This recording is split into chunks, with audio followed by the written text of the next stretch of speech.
നമ്മൾ കഴിഞ്ഞ കുറച്ച് ദിവസങ്ങളായിട്ട് സോഷ്യൽ മീഡിയയിലും വാർത്താ ചാനലുകളിലും എല്ലാം ഒരു ശബ്ദം ഇങ്ങനെ മുഴങ്ങി കേൾക്കുന്നുണ്ടല്ലേ. ഇവിഎം ഏത് പാർട്ടിയാണെന്ന് ഞാൻ പറയണ്ടല്ലോ. ടോട്ടൽ ഇലക്ട്രോണിക് വോട്ടിംഗ് മെഷീൻ അഥവാ ഇവിഎം.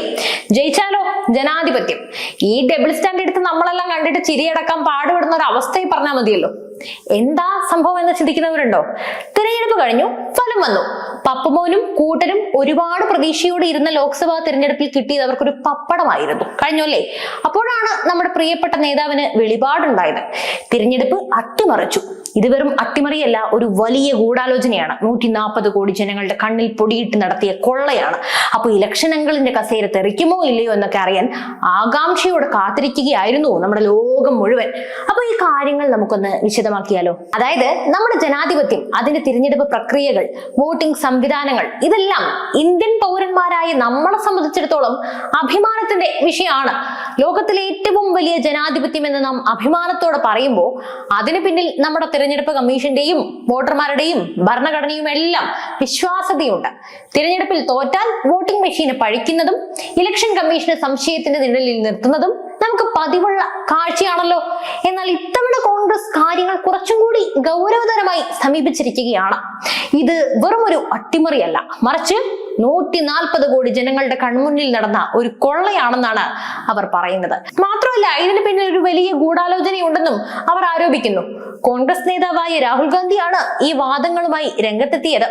കണക്കുകളുടെയും ഡാറ്റ വിശകലനത്തിന്റെയും അടിസ്ഥാനത്തിൽ ഇലക്ഷൻ കമ്മീഷനും BJPയും ചേർന്ന് തിരഞ്ഞെടുപ്പ് അട്ടിമറിച്ചു എന്നാണ് അദ്ദേഹത്തിന്റെ വലിയൊരു കണ്ടെത്തൽ. ഈ വിഷയത്തിൽ കോൺഗ്രസ് നേതാക്കൾക്ക് ഒരു പ്രത്യേകതയുണ്ട്. അവരെന്തെങ്കിലുമൊക്കെ പറയുമ്പോൾ അതിലൊരു പ്രത്യേക തത്വചിന്തയും പിന്നെ കാവ്യാത്മകതയും ഒക്കെ കാണും. ഉദാഹരണത്തിന്, കേരളത്തിലെ പ്രമുഖ കോൺഗ്രസ് നേതാവും മഹാരാഷ്ട്രയുടെയൊക്കെ ചുമതലക്കാരനുമായ രമേശ് ചെന്നിത്തലയുടെ പ്രസ്താവന നമുക്കൊന്ന് നോക്കാം. അദ്ദേഹം പറയുകയാണ്, ഇതുവരെ ഒരു അട്ടിമറിയല്ല, ഇന്ത്യൻ ജനാധിപത്യം 140 കോടി ജനതയുടെ കൺമുന്നിൽ നിന്ന് അതിക്രൂരമായി കൊള്ളയടിക്കപ്പെട്ടിരിക്കുന്നു. കേട്ടാൽ തോന്നുന്നത് ഒരു കൂട്ടം കൊള്ളക്കാർ ആയുധങ്ങളൊക്കെ ആയിട്ട് വന്ന് തിരഞ്ഞെടുപ്പ് കമ്മീഷൻ ഓഫീസിൽ കയറി വന്ന് വോട്ടുകളൊക്കെ മോഷ്ടിച്ചു എന്നാകും. ചെന്നിത്തല അദ്ദേഹത്തിന്റെ ഫേസ്ബുക്കിൽ ചില ഞെട്ടിപ്പിക്കുന്ന കണക്കുകളൊക്കെ അവതരിപ്പിച്ചിട്ടുണ്ട്.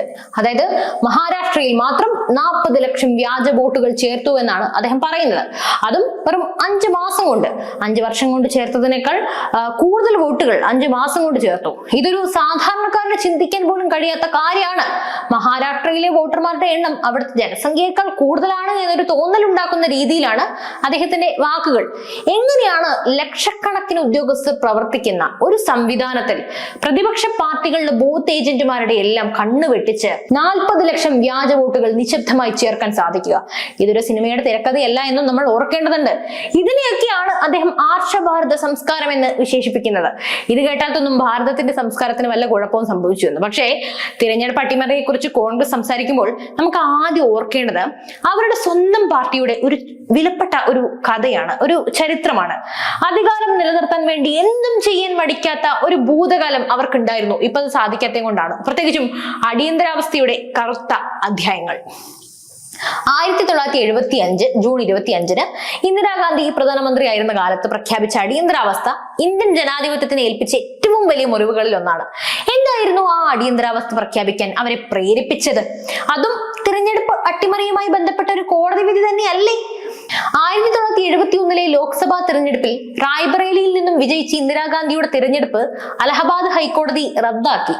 എതിർ സ്ഥാനാർത്ഥിയായിരുന്ന രാജ്നാരായണൻ നൽകിയ ഹർജിയിലായിരുന്നു ഈ വിധി. തിരഞ്ഞെടുപ്പിൽ സർക്കാർ സംവിധാനങ്ങളെ ദുരുപയോഗം ചെയ്തു, അമിതമായി പണം ചിലവഴിച്ചു തുടങ്ങിയ ഗുരുതരമായ ആരോപണങ്ങൾ ഉണ്ടായിരുന്നു. ഇന്ദിരാഗാന്ധിക്കെതിരെ ഉണ്ടായിരുന്നതാണ്. കോടതി വിധി പ്രകാരം ഇന്ദിരാഗാന്ധിക്ക് 6 വർഷത്തേക്ക് തിരഞ്ഞെടുപ്പിൽ മത്സരിക്കാനോ ഒരു പദവി വഹിക്കാനോ കഴിയില്ലായിരുന്നു.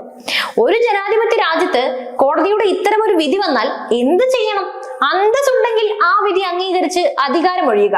എന്നാൽ ഇന്ദിരാഗാന്ധി ചെയ്തത് എന്തായിരുന്നു? അവർ വിധി അംഗീകരിക്കാൻ തയ്യാറായതുമില്ല, പകരം ആ വിധിയെ അട്ടിമറിക്കാൻ വേണ്ടി അടിയന്തരാവസ്ഥ പ്രഖ്യാപിക്കുകയാണ് ചെയ്തത്. ജനാധിപത്യത്തെ സംരക്ഷിക്കാൻ നിയമം ഉപയോഗിച്ച ഒരു കോടതിയുടെ വിധിയെ, ഭരണഘടനയെ ദുരുപയോഗം ചെയ്ത് അട്ടിമറിക്കുകയായിരുന്നു അവർ. യഥാർത്ഥ തിരഞ്ഞെടുപ്പ് അട്ടിമറി എന്താണെന്ന് രാജ്യം കണ്ടത് അന്നാണ്. അടിയന്തരാവസ്ഥയുടെ 21 മാസങ്ങളിൽ നടന്ന ക്രൂരതകൾ നമ്മുടെ ചരിത്രത്തിൽ കറുത്ത മഷിയാലാണ് എഴുതി ചേർത്തത്. പൗരാവകാശങ്ങൾ റദ്ദാക്കി, ഭരണഘടന ഉറപ്പു നൽകുന്ന മൗലിക അവകാശങ്ങൾ ഇല്ലാതായി, ജീവിക്കാനുള്ള അവകാശം പോലും റദ്ദാക്കപ്പെട്ടു.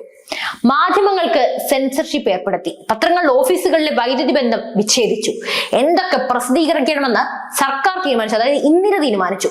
പ്രതിഷേധത്തിന്റെ നേരിയ ശബ്ദം പോലും പുറത്തു വരാതിരിക്കാൻ അവർ പ്രത്യേകം ശ്രദ്ധിച്ചിരുന്നു. രാഷ്ട്രീയ എതിരാളികളെ ജയിലിലടച്ചു. ജയപ്രകാശ് നാരായണൻ, അടൽ ബിഹാരി വാജ്പേയി, LK അദ്വാനി തുടങ്ങിയ നേതാക്കൾ ഉൾപ്പെടെ 10,000-കണക്കിന് ആളുകളെ ഒരു വിചാരണയും കൂടാതെ ജയിലിലടച്ചു. പിന്നെ ഭരണഘടനാ ഭേദഗതി. തന്റെ അധികാരം ഉറപ്പിക്കാൻ ഇന്ദിരാഗാന്ധി ഭരണഘടനയിൽ 42ാം ഭേദഗതി കൊണ്ടുവന്നു. മിനി കോൺസ്റ്റിറ്റ്യൂഷൻ എന്ന് കുപ്രസിദ്ധി നേടിയ ഈ ഭേദഗതിയിലൂടെ ജുഡീഷ്യറിയുടെ അധികാരങ്ങൾ വെട്ടിക്കുറയ്ക്കുകയും പാർലമെന്റിന് അമിത അധികാരം നൽകുകയും ചെയ്തു.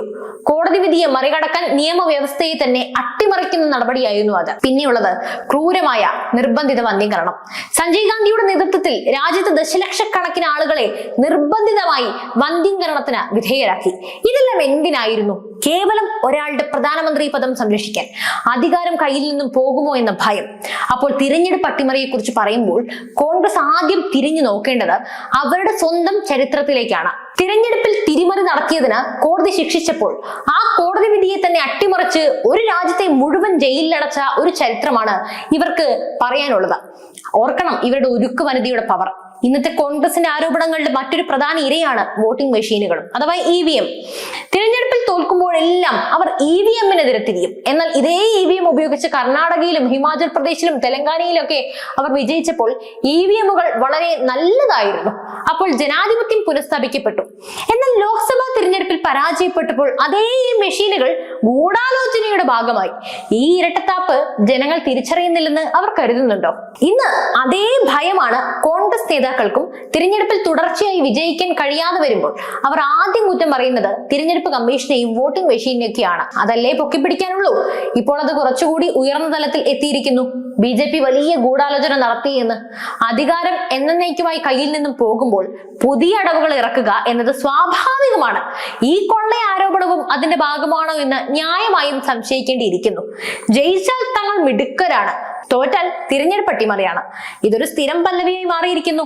ജനാധിപത്യം അതിന്റെ മുഴുവൻ ശക്തിയോടെ മുന്നോട്ട് പോകണമെങ്കിൽ തിരഞ്ഞെടുപ്പ് കമ്മീഷന്റെയും മറ്റ് ഭരണഘടനാ സ്ഥാപനങ്ങളുടെയും വിശ്വാസ്യത നിലനിർത്തേണ്ടത് അത്യാവശ്യമാണ്.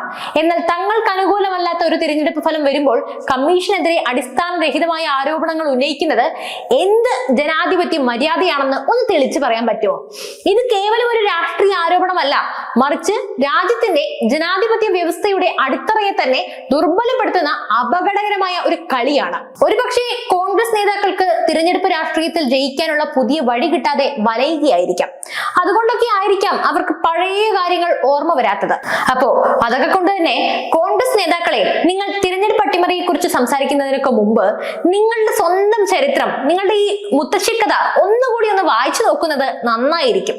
സ്വന്തം ഭൂതകാലം മറന്നുകൊണ്ടുള്ള ഒരു ജനാധിപത്യ പ്രസംഗത്തിന് ഒരു വിലയുമില്ല. യഥാർത്ഥ ജനാധിപത്യ വിശ്വാസി വിജയത്തെ പോലെ തന്നെ പരാജയത്തെ ഒന്ന് അംഗീകരിക്കാൻ പഠിക്കണം. അപ്പോൾ ഈ വിഷയത്തിൽ നിങ്ങൾക്ക് എന്താണ് പറയാനുള്ളത്? നിങ്ങളുടെ വിലയേറിയ അഭിപ്രായങ്ങൾ തീർച്ചയായും കമന്റ് ചെയ്യണം. കോൺഗ്രസിന്റെ ഈ പുതിയ ആരോപണങ്ങൾക്ക് പിന്നിൽ എന്തെങ്കിലും ഒരു സത്യമുണ്ടെന്ന് നിങ്ങൾക്ക് തോന്നുന്നുണ്ടോ? അതോ ഇത് പരാജയത്തിൽ നിന്നുള്ള ഒളിച്ചോട്ടമാണോ? നിങ്ങളുടെ അഭിപ്രായങ്ങൾ തീർച്ചയായും കമന്റ് ചെയ്യുക. മറ്റൊരു വിഷയവുമായി വീണ്ടും എത്തും വരെ നന്ദി. News desk IBN Malayalam.